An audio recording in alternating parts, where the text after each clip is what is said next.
चकोर पक्षी और चांद का संबंध भारतीय पौराणिक कथाओं, साहित्य और लोक कथाओं में अत्यंत रोमांचक और खूबसूरत रूप से वर्णित किया गया है। ऐसा कहा जाता है कि चकोर पक्षी चांद को प्रेम पूर्वक निहारता है और उसे पाने की लालसा रखता है। यह प्रतीकात्मक संबंध प्रेम और आकर्षण का प्रतीक माना जाता है। चकोर पक्षी रात में चांद को देखता है और उसकी ओर आकर्षित होता है। ऐसा कहा जाता है कि वह चांद की ओर उड़ने की कोशिश करता है, लेकिन कभी उसे छू नहीं पाता। यह उसकी अगाध और एकतरफा प्रेम की कथा का रूप लेता है। चकोर पक्षी और चांद का संबंध अमर प्रेम का प्रतीक है, जिसमें चकोर का चांद के प्रति प्रेम कभी खत्म नहीं होता। हालांकि यह सब कल्पनाओं और कहानियों का हिस्सा है। असल में चकोर पक्षी का चांद से कोई भौतिक या वैज्ञानिक संबंध नहीं है। चकोर पक्षी एक सामान्य पक्षी है जो मुख्य रूप से भारत और एशिया के कुछ हिस्सों में पाया जाता है। उसका चांद की ओर देखने का कोई वैज्ञानिक प्रमाण नहीं है।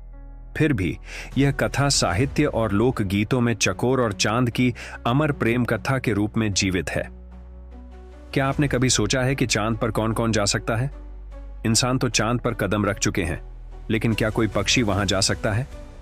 आइए जानते हैं इस दिलचस्प सवाल का जवाब। चांद, जो पृथ्वी से करीब 3,84,000 किलोमीटर दूर है, वहां वातावरण नहीं है। पक्षी उड़ने के लिए हवा का सहारा लेते हैं। उनके पंख हवा में दबाव पैदा करते हैं, जिससे वे ऊपर उठ पाते हैं। लेकिन चांद पर न तो हवा है और न ही गुरुत्वाकर्षण वैसा जैसा पृथ्वी पर है। तो चांद पर उड़ान भरना उनके लिए नामुमकिन है। वैज्ञानिकों का कहना है कि अगर किसी पक्षी को स्पेस सूट पहनाया जाए और ऑक्सीजन की सप्लाई दी जाए, तो वह चांद की सतह पर चल सकता है।